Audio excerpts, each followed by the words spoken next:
Okay, guys, so this holiday, Thanksgiving Day, which is tomorrow, I will be trying to do a 24-hour read. I'm pretty shocked at myself for finally getting to the point of giving this a try. I may fall asleep because I'm old. You see this gray? I'm not young. Okay, I look it, but I'm not. Okay, and don't tell me I don't look it, because I may fight you. Okay. Anyway, so I'm headed to a hotel in Delaware, and in between reading, we may visit the boardwalk, the beach if it's not too cold. But my goal is to start the readathon at midnight tonight and go until midnight tomorrow. What is in store for this readathon? I'm glad you asked. So, I have 3 books to read, but I also have a few books to go back through and add my annotations and update my annotations from the audiobook, because I did like immersive reading between the audiobook and the physical book. So I need to make sure that I have my annotations and my notes for my reading journal. So I'm going to catch those things up, and then I will start the reading. The reading is the Little Women series. And by series, I mean I've made a series. So we have the Little Women in the collectible items book, which contains letters, physical letters, like if the letters had actually been part of the book, the book itself. Well, I guess maybe the letters, the different letters that they wrote back and forth, a part of this particular book that I have. And I also have March, which is the story of the father, because we hear very little about him. So while I do have the Louisa May Alcott Little Women, I also have March.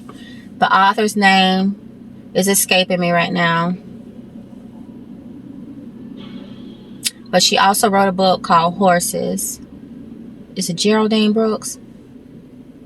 I may be making that up. My bad. We'll come back around. I'll make sure I have pictures of these books when I post this. Maybe. I mean, I'm already on the road.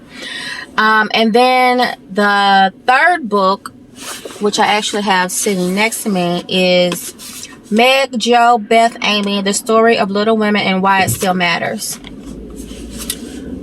Bam. So, the series is more or less the original book, the retelling of the book from the father's angle, and then a like educational look at the story and why it's significant still to this day. And in the back of that particular book, Little Women and Why It Still Matters, there is a whole index. So this person did a lot of study and research to almost make it like a bit of a textbook. So that's what we're doing. I hope I survive. And by that I mean I hope I make it through the 24 hours. I need my rest, and I'm normally starting to crash about between like midnight, 2 a.m. That's normally when I start getting really tired. So I may start off with a nap when I get to my destination so that I can be prepared for this, so that I can actually pull this off. But honey, if I need a nap, believe me, I will take one. I'm just not like these young ones that's, you know, doing this for sport. I have to rejuvenate these cells, okay? All right. I'll see you soon. Happy Thanksgiving 2024. Let's hang in there, okay? Let's be grateful for what we do have and work harder for what we think we need and what we think we want, because it's not going to fall out of the sky, okay? All right. Talk to y'all soon. Bye. Okay, guys. So really quickly, I had to stop off on the highway and get me a Starbucks because your girl was hurting.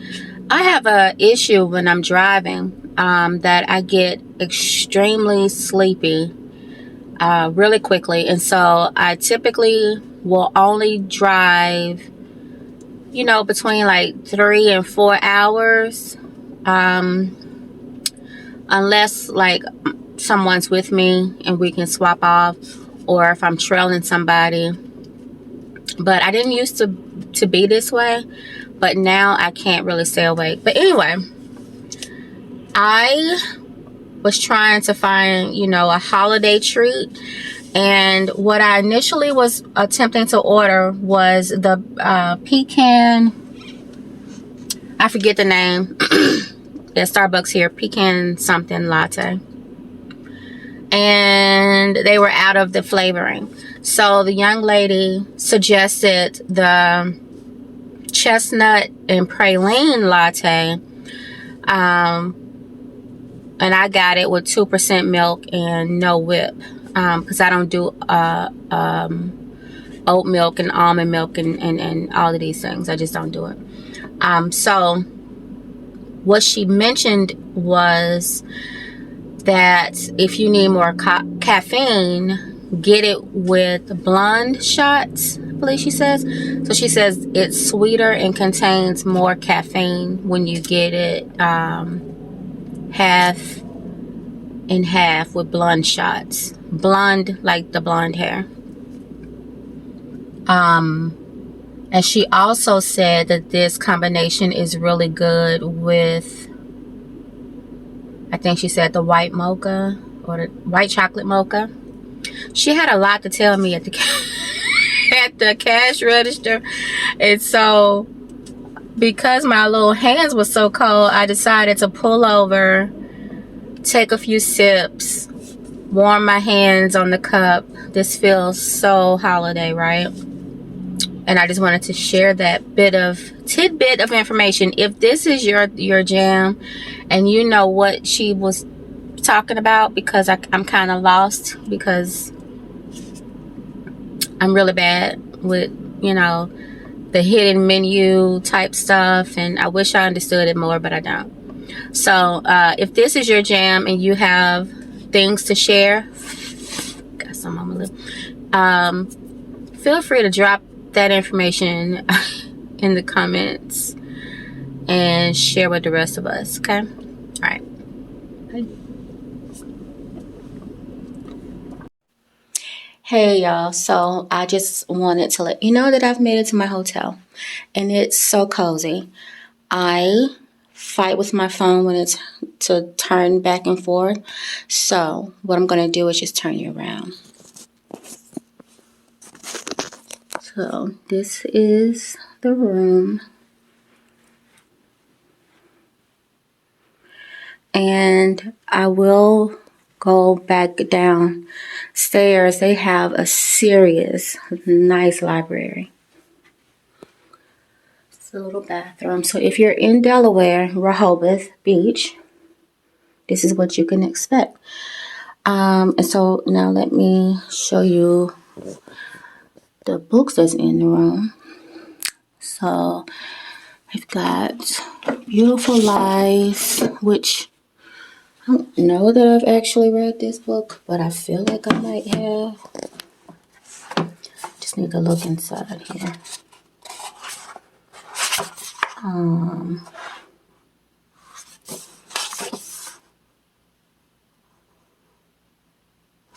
No, this is not what I... Oh, The Beautiful No. That's what I've read. But it's a memoir. Daughter of Fortune. Sue Henry.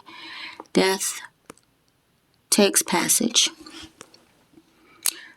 The Voice of the Dolls and Listen to Danger by Dorothy Eden. The Joyous Travelers by, Maud Lindsay and Emily Paulson. Shakespeare of London by Marchette Chute. And The Evil Queen by Gina Showalter. American Dirt by Jeannie Cumming. Jack Edwards just mentioned that in his video yesterday from the Goodreads list that he was reviewing. Then we have Razor Blade Tears by S.A. Cosby. Arctic Dreams by Barry Lopez. Mickelson's Ghost.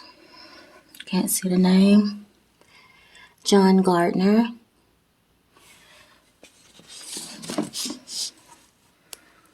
The Embezzler by Louis Auchincloss. And Shattered Bone by Chris Stewart. So, even if I hadn't brought a ton of books with me, there would have been books for me to read. But I got things to do with my books. I need to close out some things, so I won't pick up extra books here unless they are gifting those books. We'll see. Anyway, I'm here. I'm safe. There are various places that I've already scoped out to do some reading for this 24-hour readathon that I'm attempting. That may turn into a 12-hour. I don't know. We're going to see. Okay? Talk to y'all soon. Bye.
It's almost midnight and I'm already about to crash. I ain't, listen.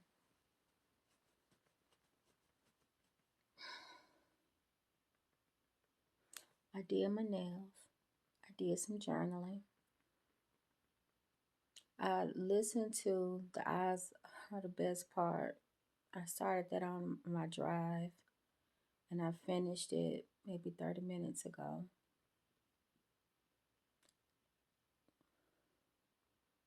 Child, listen. If she hadn't tried that fish eye, and honestly, she was under a lot of pressure from different places. The home life, the dad walking out, the mom basically crashing and burning every time something didn't go her way. She needed some therapy. Everybody seemed to need therapy. The only person that didn't seem to need therapy in that book was the little sister, the 15-year-old. But when I don't know, the amount of loss and whatnot that the protagonist was experiencing, she was spiraling out, you know, failing classes, doing weird things, um, diabolical things. By the time she got a hold of that eye and started thinking about eyes all the time, it became an obsession, something that she latched on to, and it just didn't let up throughout the whole book. Even when there was, because I kept hoping that there was something that was pushing her into this arena, something medically, something mental health wise. And towards the end of the book, you know, we get a little bit of a okay, maybe this is the reason why she's been doing this, and that she was, you know, fantasizing and desiring, you know, blue eyeballs, blue eyes specifically. And, you know, I think just the pressure of her mom starting to date, you know, this white guy who fetishizes Asian women. It doesn't matter what their age. So yeah, the boyfriend, George, he always wants to go to a Chinese restaurant. They are Korean. And then he says it's the most authentic Chinese food that he's had. I'm not sure how that can be. Okay. It's Americanized Chinese food that you're feeding to the your Korean girlfriend and her Korean daughters. And then you get upset, you know, that they don't find it to be the most amazing. So they find a different restaurant, and just because one of the waitresses was a white girl, he's upset and says that they're never going back. Because that's the problem with the world today, you know, not allowing exposure to culture. Sir, no wonder these girls don't like you, and no wonder the oldest daughter is looking at your eyeballs like they are the most delicate of delectable delights that she's going to take a bite out of at some point. All she got to do is be patient, make her plan, and the child gets away with all of this. You know, she's basically going through her first year of college, just trying to survive college, but she ends up off kilter. Off kilter.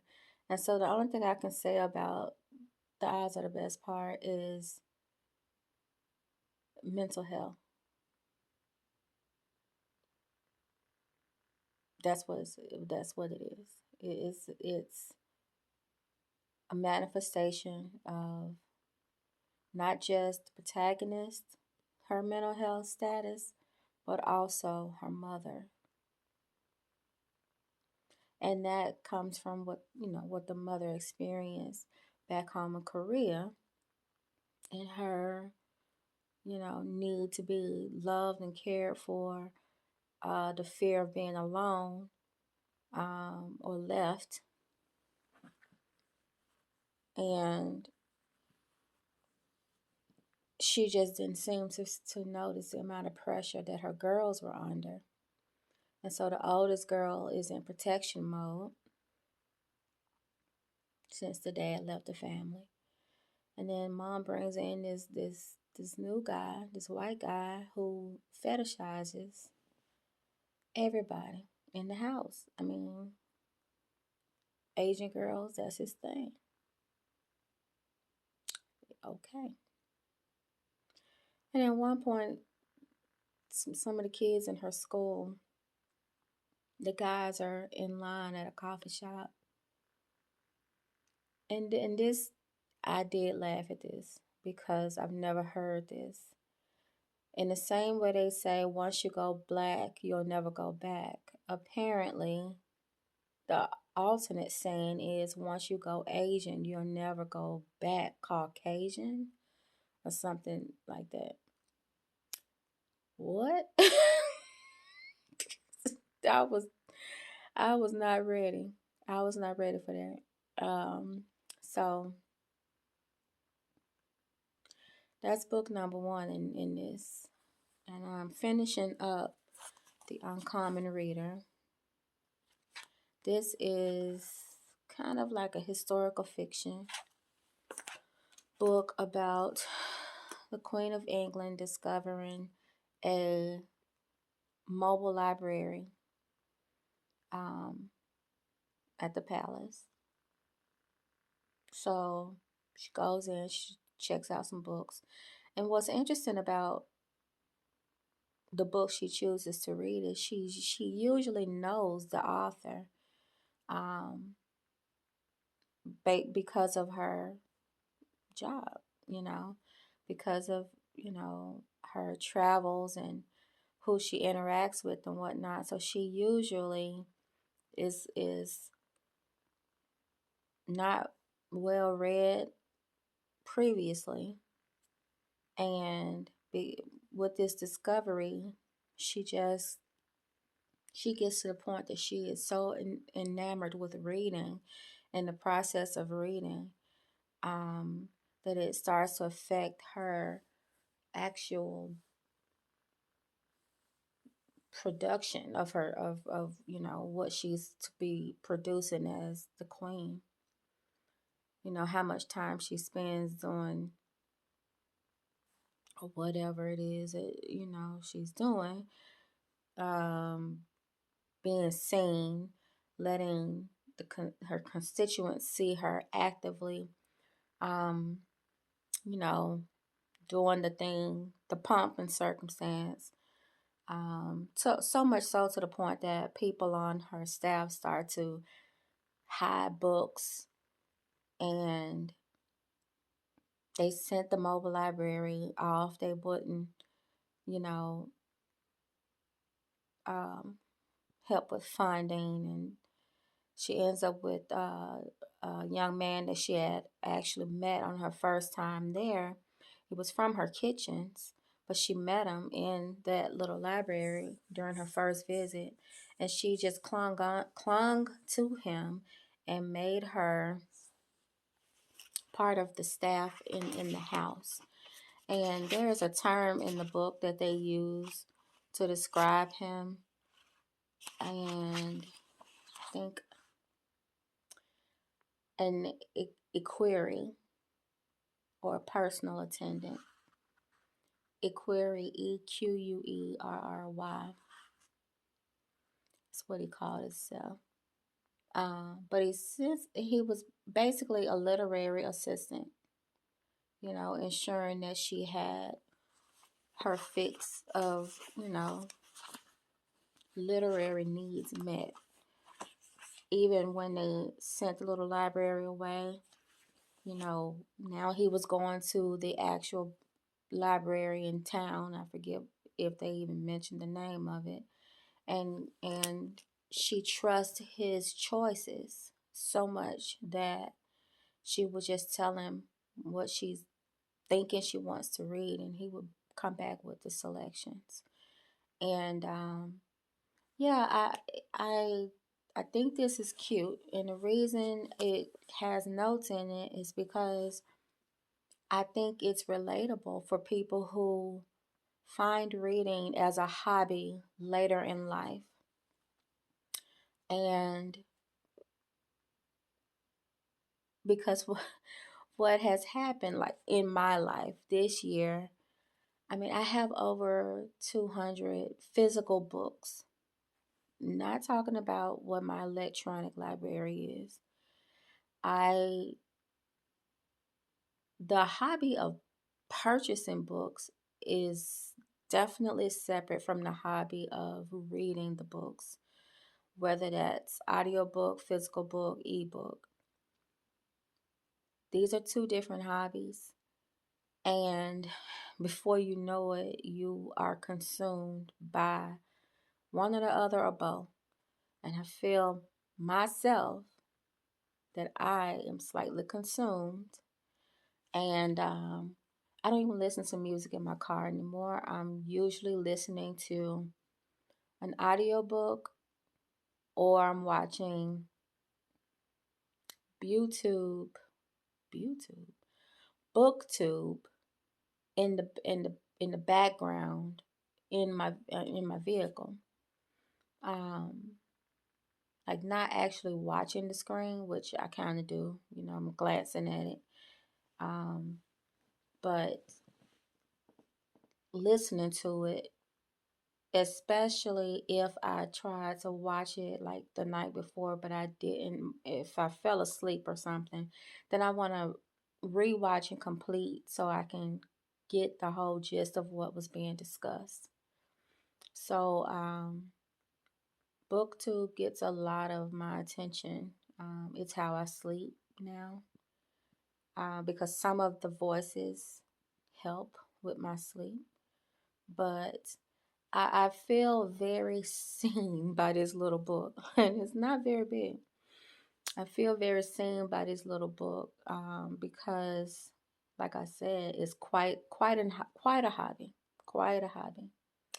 So anyway, I'm gonna finish this here, and I think I'm gonna have to take a nap because I was awakened at 8 o'clock this morning, and I've been on the move ever since, and it is now, I don't know, sometime after midnight at this point, and I've had a long day, and I was hoping to get to the hotel, get situated, take a nap, and then start my 24 hours. Didn't do that. I didn't take a nap, and I am exhausted. I did go down to the library of this hotel, and I had no intention of picking up a book to add to the stack of books that I already have to read, but and the books that I need to finish reviewing and write my notes out of them. But I did. I picked up a book, and it's not a long book. It may be 200 pages, maybe. We will see if I pick that book up. If I do, it'll be next after I finish the Uncommon Reader, which is a short book. This is a great size book when you just need a little palate cleanser, and I picked it up so that I can finish reading it as a palate cleanser, following the eyes are the best part, because I mean, little girl, what, she 18, little girl went to the point of cutting folk eyes out with a pocket knife, right? Like, and all of her victims were men. Yeah, strange. It fully strange book, but this book is 120 pages, and I am at page 48. So I'm going to finish this book, and then I'm likely going to take a nap, and then I'll pick up the book that I got from downstairs. So you'll see what's next, and then from there we're gonna roll into Little Women and March by Geraldine Brooks. Yeah, that's what we're doing. Okay, I'll see y'all soon.